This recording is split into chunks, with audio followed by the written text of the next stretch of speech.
Hare Krishna. Thank you for joining this morning. Srimad Bhagavatam, Sangha, and attentive Japa. Later on, we're talking about Ajāmila. And look how much space, time, and attention has been given to Ajāmila, special case. So so much to discuss about him, and so much to learn from it as well. So again, we'll continue today. Now Ajāmila returns to Vaikuntha or goes back to Godhead. What happens here? Let's continue. So Ajāmila said, Alas, being a servant of my senses. So Ajāmila, now the Vishnudutas have left, the Yamdutas have left, and he's sort of meditating on what just happened here. What's this all about? And he's coming to his senses. Alas, being a servant of my senses, how degraded I became. I fell down from my position as a duly qualified Brahman and begot children in the womb of a prostitute.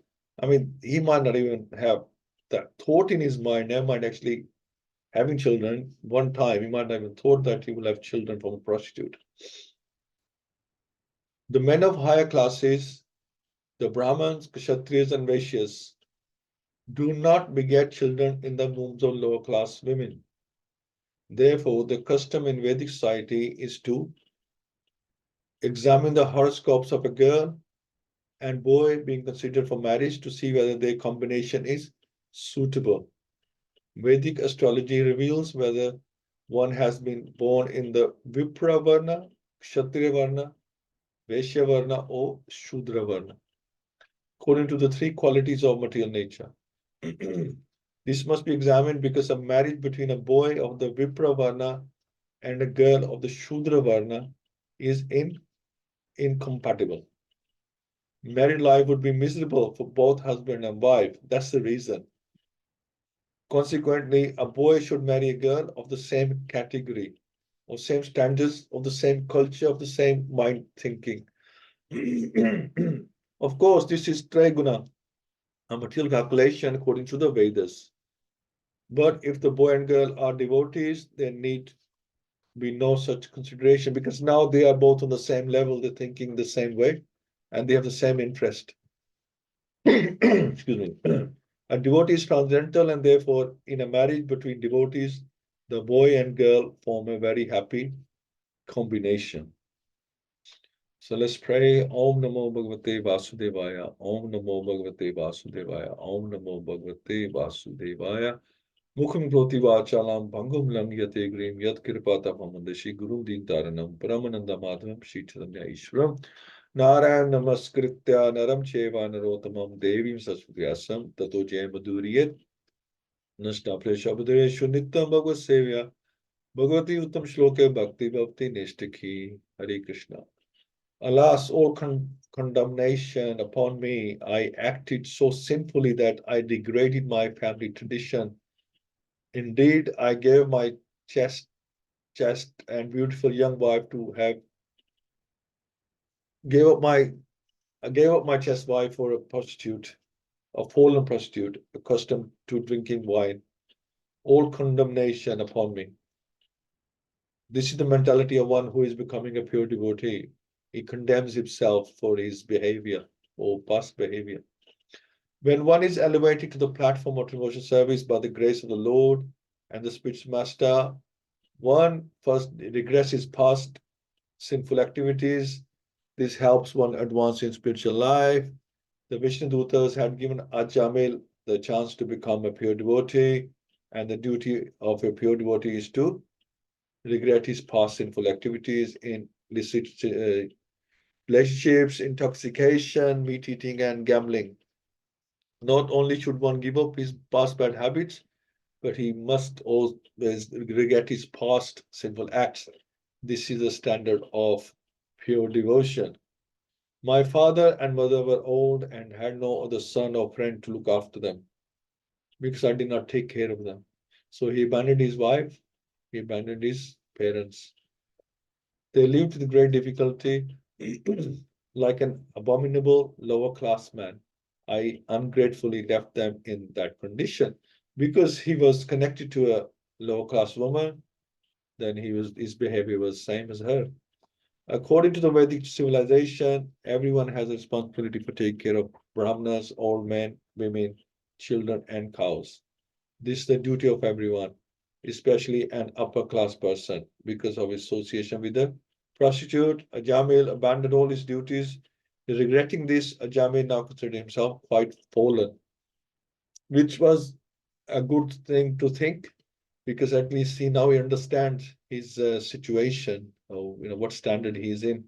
It is now clear that as a consequence of such activities, a sinful person like me must be thrown into hellish conditions, meant for those who have broken religious principles, and must there suffer extreme miseries. Because he was Brahman, he was a knowledgeable Brahman, he knew what happens to people who, fall down to such low standards. Was this a dream I saw, or was it reality? I saw a face of men with ropes in their hands coming to arrest me and drag me away. Where have they gone?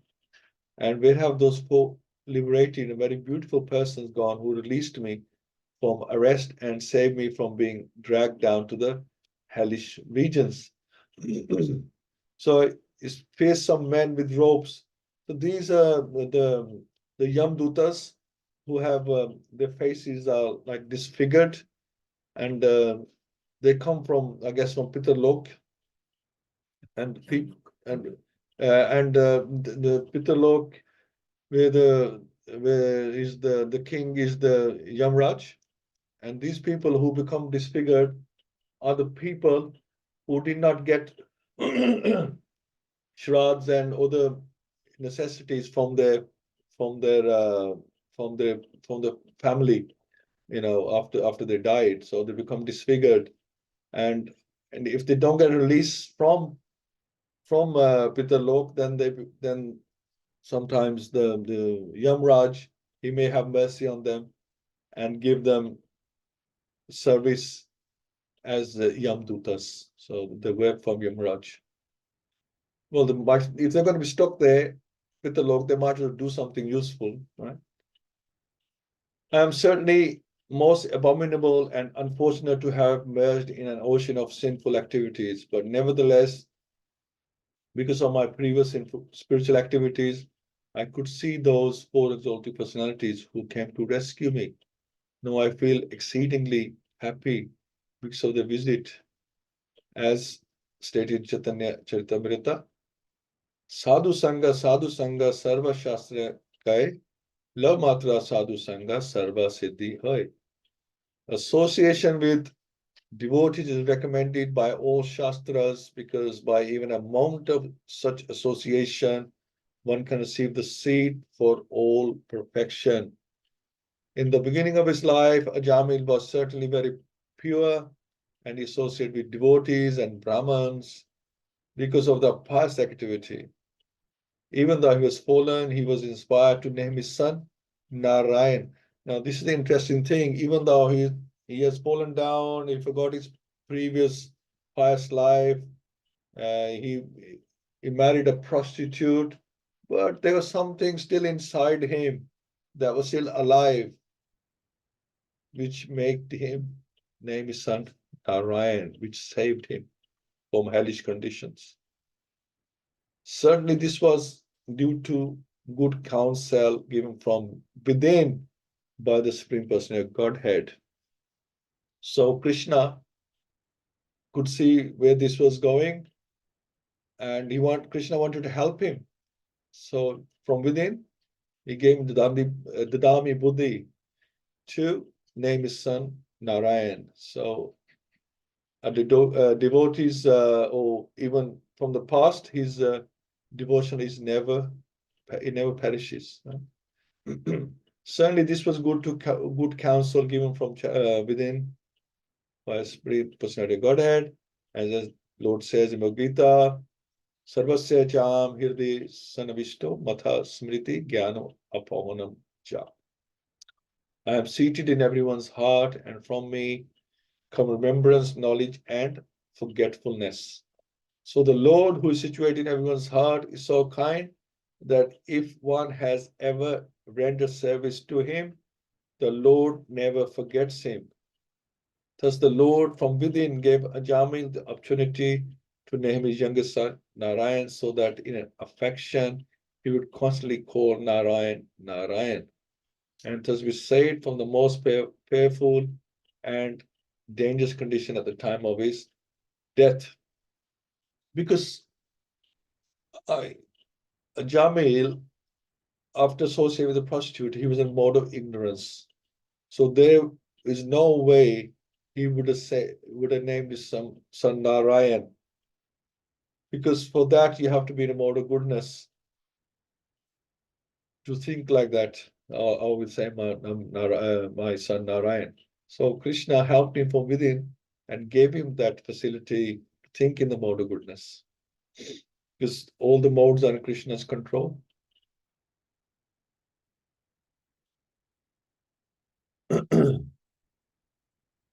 Such is the mercy of Krishna. Guru Krishna Prasade Pai Bhakti Lata Bij. And it's the Bhagyavan, who gets this Lata Bij. By the mercy of the Guru and Krishna, one receives the seed of bhakti. This association saves a devotee from the greatest fear. One receives the seed of bhakti. This association saves a devotee from the greatest fear. In Krishna consciousness movement, we therefore change a devotee's name to form that reminds him of Vishnu. If at the time of death the devotee can remember his own name, such as Krishna Das or Govinda Das or even Narayan, he can be saved from the greatest danger. Therefore, the change of names at the time of initiation is essential. So if you remember your own name, never mind remembering anybody else's name who's initiated. You can remember your own name, even that will qualify you. The Krishna consciousness movement is so meticulous that it gives one a good opportunity to remember Krishna somehow or other. So were it not for my past devotional service, how could I, a most unclean keeper of a prostitute, have gotten an opportunity to chant the holy name of Vaikuntha when I was just ready to die? Certainly it could not have been possible. So he realizes that there's no way he could have chanted the name of Narayan. The name Vaikuntha, which means the master of the spiritual world, is not different from the name Vaikuntha. Ajāmila, who was now realized soul, could understand that because of his past spiritual activities in devotion service, he had gotten this opportunity to chant the holy name of Vaikuntha in his horrible condition at the time of death. He hadn't chanted the name of, or not deliberately anyway, for years. And so how would he do it at time of death? Ajāmila continued, I am a shameless cheater who has killed his Brahmanical culture. Indeed, I am sin personified. Where am I in comparison to all the auspicious chanting of the holy name of Lord Narayan? Those engaged in broadcasting the holy name of Narayan, Krishna, through the Krishna conscious movement should always consider what our position was before we came and what it is now. We had fallen into abominable lives as meat eaters, drunkards, woman hunters who performed all kinds of sinful activities. But now we have been given the opportunity to chant the Hare Krishna mantra. Therefore, we should always appreciate this opportunity. By the grace of the Lord, we are opening many branches, and we should use this good fortune to chant the holy name of the Lord, serve the Spirit, person, and Godhead directly. We must be conscious of the difference between our present and past conditions, and should always be very careful not to fall from the most exalted life. So Srila Prabhupada is reminding us that we should always look at our past life and compare it to where we are now, in terms of our character, our behavior, our lifestyle, how much is changed, and what we have gained from that. We may have lost materially a lot of things, but spiritually we have gained many, many times more. I am a sinful person, but since I have now gotten this opportunity, I must completely control my mind, life, and senses, and always engage in devotional service so that I may not fall again into the deep darkness and ignorance of material life. So he has this opportunity now to serve the Lord and engage in intense devotional service. Why do we do devotional service? Because devotional service means serving means servant. Who serves? Servant. And what's that constitutional position? Of a servant. So when we do devotional service, we remind ourselves, it's a reminder that we are actual servants. It's a constant reminder every day. Because we forget we are this body, or not this body, or we are a spirit soul, and we forget we are a servant. So every day we have to do devotional service as a reminder that what our constant position is to serve the Lord. Every one of us should have this determination. We have been elevated to an exalted position by the mercy of Krishna and the spiritual master. And if we remember that this is a great opportunity and pray to Krishna that we will not fall again, our lives will be successful. So we serve and we pray that please don't let us go back to the same life that we had before. Because of identifying oneself with the body, one is subjected to desire for sense gratification. So if you're associating with your material body, then you are associating with your material senses as well. And thus one engages in many different types of pious and impious action. This is what constitutes material bondage. Now I shall disentangle myself from my material bondage, which has been caused by the Supreme Personality Godhead's illusory energy in the form of a woman. So illusory energy can come in many forms. Being a most fallen soul, I was victimized by the illusory energy and have become like a dancing dog led around by a woman's hand. Now I shall give up all lusty desires and free myself from this illusion. I shall become a merciful, well-wishing friend to all living entities and always absorb myself in Krishna consciousness. Simply because I chanted the holy name of the Lord in the association of devotees, my heart is now becoming purified. Therefore, I shall not fall victim again to the false lures of material sense gratification. Now that I have become fixed in the absolute truth, henceforward I shall not identify myself with the body. I shall give up false conceptions of I and mine and fix my mind on the lotus feet of Krishna. So he didn't have to go anywhere, ask for advice. He already knew everything inside him, but he just got into illusion. Because of a moment's association with the devotees, the Vishnudutas, Ajāmila detached himself from the material conception of life with determination. Thus, freed from all material attraction, he immediately started for Hardwar. Now, in Hardwar, Ajāmila took shelter at Vishnu temple, where he executed the process of Bhakti Yoga. He controlled his senses and fully applied his mind in the service of the Lord. Ajāmila fully engaged in devotional service.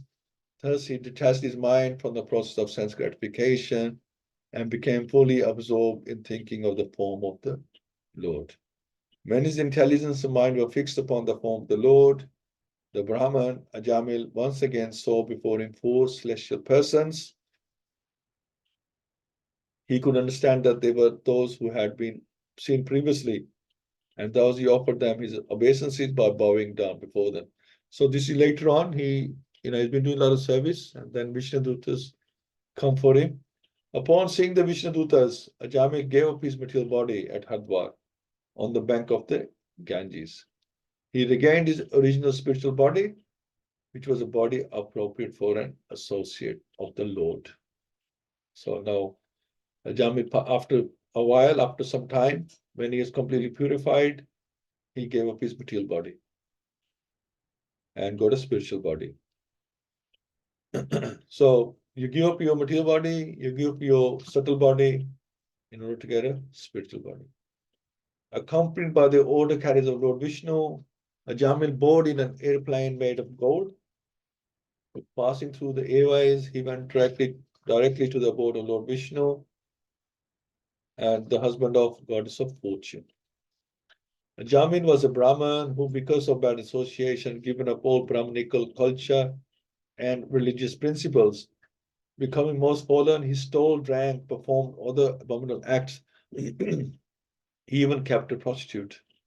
Thus, he was destined to be carried away to hell by the order carriers of Yamraj. But he was immediately rescued simply by a glimpse of the chanting of the holy name Narayan. So that was the conclusion. Therefore, one who desires freedom from material bondage should adopt the process of chanting and glorify the name, fame, form, and pastimes of the Supreme Personality of Godhead, at whose feet all the holy places stand.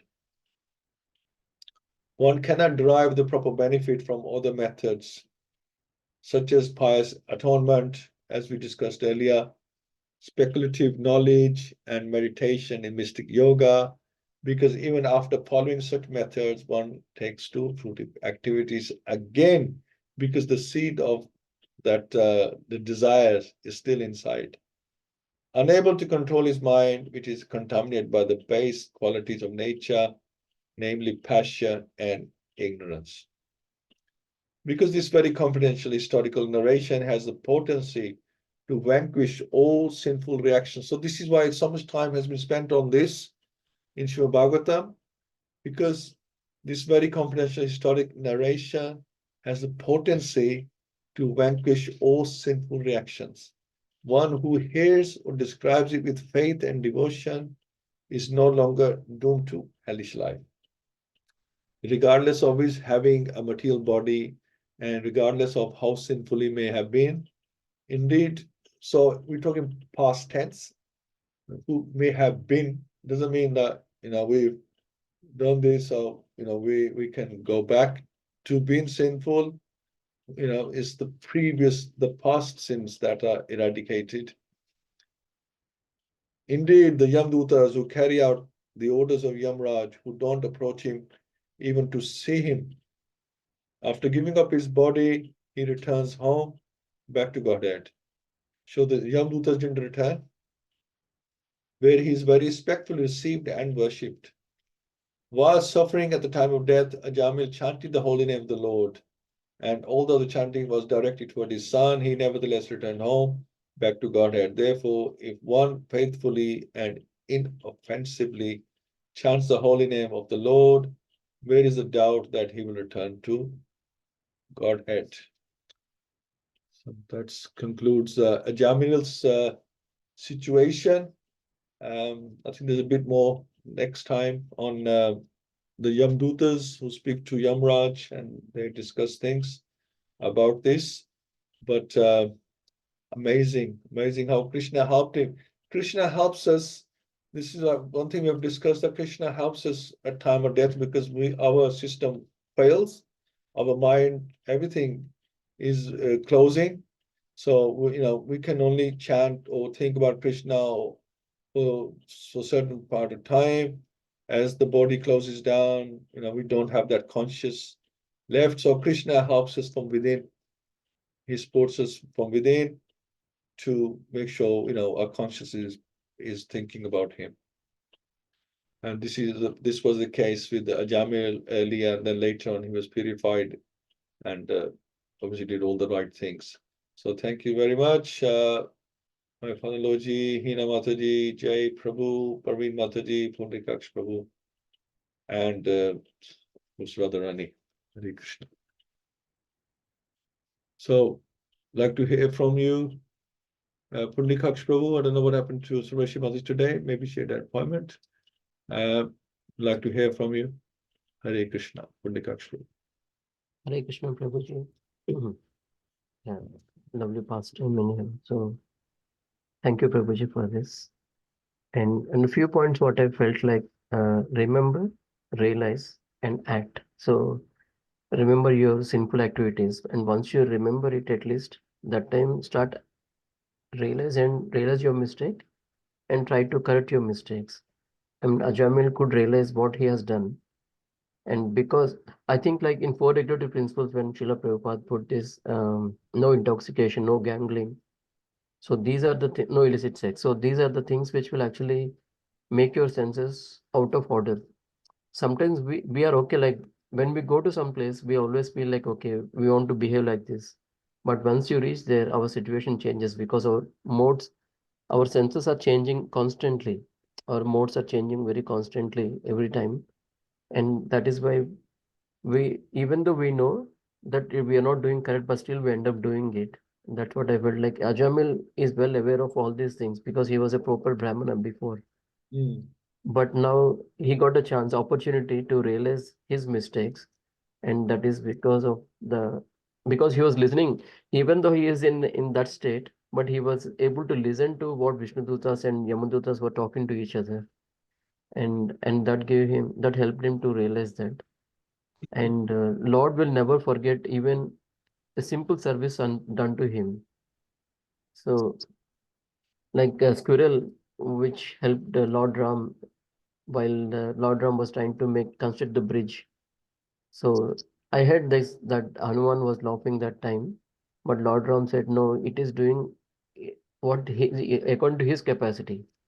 So one should act according to our own capacity and worship the Lord, and that is the only solution. And chanting is the only solution for this yuga. Um, yeah, that's all, Prabhuji. Thank you so much, Prabhu. Thank you, Radhe. Hare Krishna, everyone. Such a lovely pastime, and like Pundrikaksh Prabhu, you've just told that it just reminds us of the 4 regulations we are given once we come into the bhakti of Krishna. That what are the do's and don'ts. So it's so nice that Krishna has taken all the trouble, even in his pastimes, um, with all kinds of devotees, how they came to bhakti, how they lost their bhakti, how they came back, and how Krishna helped them. So this is so beautiful, and this is so reassuring, isn't it, for us? Like you said, different kind of associations give us different kinds of thinking, and our minds just start questioning us: Are you doing the right thing? Are you just wasting your time? Hmm. And also, if we have Krishna in our house, if we have got, if we have given the place to Lord in our houses, then why won't Lord give us place in his abode? I heard somebody using these words, and I thought how lovely, such a simplified way of reminding yourselves all the time. Hmm. When we wake up in the morning, isn't it? Once we have taken devotion service slowly, how our mind is thinking first. Okay, I'm going to have a shower later on, a bath later on, and then I'm going to do arti of Bhagwan, or going to offer something to Bhagwan. So how natural it becomes to us. Just think of bhakti all the time. So this is Ananya Bhakti. So this is so beautiful, and it's all Krishna's mercy, isn't it? If Yeah. it's up to us, I don't think we'll be doing anything. Never mind serving Krishna. We won't be even thinking of just sitting down or reading anything about Krishna. So it's all the mercy of Krishna, because we are all his parts and parcels, like Prabhupada reminds us again and again. So Krishna has taken the responsibility for all of us, that he's going to take us all. Hmm. In layman's term, I would say, drag us all back to his Godhead. Hare Krishna. Thank you. Yes, bhakti, you can only get bhakti in the mode of good, in the mode of good. Hmm. In any other mode, there's if you're more passion or ignorance, you can't get bhakti. So it's very important that we always stay in the mode of goodness, so we can go into the mode of pure goodness. And mode of goodness means getting up early in the morning, following all the regulations, and keeping ourselves clean, and then obviously doing ourselves in that state, associating with the right people, eating the right, associate with the mode of goodness, and associating with the people, eating the food in the mode of goodness, associating with people in the mode of goodness. So as much as we can, obviously we have to live in this world, but as much as we can, try and remain in the mode of goodness. That's the idea. What do we watch? What do we see? How do we think? We always try and keep everything in the framework of the mode of goodness. And that is very important, that we should always be in that state, because only then you can cross over to pure goodness. You can't cross over to pure goodness from a mode of ignorance, especially, or even mode of passion. We're too passionate. We just running, no time to think, no time to read anything, understand anything. We need to be in the mode of goodness, where we can acquire the knowledge and use that knowledge to move forward. So thank you so much, Prabhu. Hare Krishna. Hina Mataji, Hare Krishna. Hare Krishna, Prabhu. Dandat Pranam. Please accept my humble obeisances. Lovely class. Very nice points from everybody so far. So not much for me to add. I was just thinking about how Ajāmila obviously fell from his position, and how important good association is in preventing us from being misled, like he was influenced by Maya, and how fortunate Ajāmila was to name his son Narayan. And obviously, as we said, there was some mercy from when he was in the mode of goodness that saved him at the time of death. And how important it is for us to surround ourselves with devotee association, or the holy name at all times. And in this age, it's so easily accessible, almost to be in devotee association 24/7. We can be listening to kirtan, we can be listening to lectures all the time, essentially through all the technology that's available today.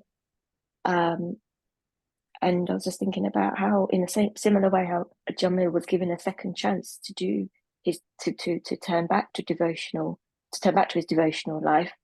In a similar way, we are very fortunate that every day that we're alive, is a second chance for us, in a way as well. Every day we can do more service, we can be a better devotee, we can chant better. So every day we should see it as an opportunity, really, as almost like a second chance, really, to do more in terms of Krishna more. So yeah, that was it. Thank you so much. Hare Krishna. Yeah, wonderful. Yeah, I mean, our material father, we abandon him, we forget him, and do what Ajāmila did. They say, like, that's it, our relationship is finished. We don't want to know you. Just keep away from us. This is the normal scenario. But with Krishna, even though Ajāmila had fallen so much, he had forgotten Krishna, but Krishna didn't give up on him. He did not give up. He even helped him, even arranged for him years ahead that, I'm going to have him name his son Narayan, and he'll be saying Narayan. Krishna intervened in his life very subtle way, without even Ajāmila knowing that Krishna has intervened. And he intervened to support him later, because Krishna knew was going to happen, and he helped him. So amazing. This you will say Krishna is the best friend, he's the best parent. And we really can't, we can't rely on anyone else like we can rely on Krishna. So it's amazing, and we should hold on. We try to hold on to our best friends. Oh, I'll give my life to my best friend. I'll do anything for my friend. We say that kind of thing, or we say about our parents, we'll do this, we'll do that. But how amazing it is that Krishna is there.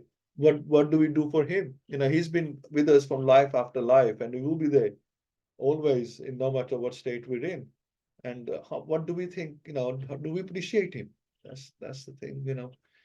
How much do we appreciate him as our best friend, as our best parent that we have always? Parents come and go, life after life, but this parent is always with us. This friend is always with us. So thank you, Mataji, so much. Purveen Mataji, Hare Krishna. Hare Krishna. Thank you, Prabhuji, for the nice class. Yeah, on the same lines, you said best friend. So we just read like the conclusion chapter of the teachings of Chaitanya Mahaprabhu, Pundrikaksha Prabhu. He chose that chapter, which was very nice today. And it just says the best work is to be engaged in Krishna's service. The best knowledge is to know about Krishna and Radha. The best meditation is to, meditate on the lotus feet of Radha and Krishna. So devotional service is the only way that is going to save us. But I was thinking, like, the majority of the society is now in the mode of ignorance and passion. So because everybody's away from Shastras, so the importance of reading Shastras, it is very, very important that, everybody read Bhagavad-Gita, Srimad Bhagavatam, then only we can be saved. So it's very, very important. And Krishna has proved, I'm sure, is it chapter 2, verse 40, where he says, in this endeavor, there is no loss or diminution. So Ajāmila, he was given a second chance because he had done devotional service. So we have to have faith in Krishna's words. And when we read Bhagavad-Gita, we have to have firm faith and the importance of association. So like association of devotees is so important. So even like a second for the association can give us good results. So I always wonder, who had the mercy on me that I came to Krishna consciousness, So it's the mercy only. Otherwise, I didn't know any better because I hadn't read Bhagavad-Gita really. So yeah, association and mercy of devotees is very, very important. Hare Krishna. Hare Krishna. Thank you. Yeah. And Prabhupada mentioned that anybody who comes Krishna conscious has done bhakti before, or at least some mode of bhakti we have done before. That's why we're here, because it's the mercy of Guru and Krishna to allow us to do this, and that mercy has come about because we have served some, before in some capacity that we are allowed to be in this. It's a highly elevated mission process. So yeah, wonderful. Okay, so Jai Prabhu is giving us some points so we can remember this. So when one identifies with the body, they are subjected to desires for sense gratification and engage themselves in different types of pious and impious action. This is material bondage caused by the illusory energy.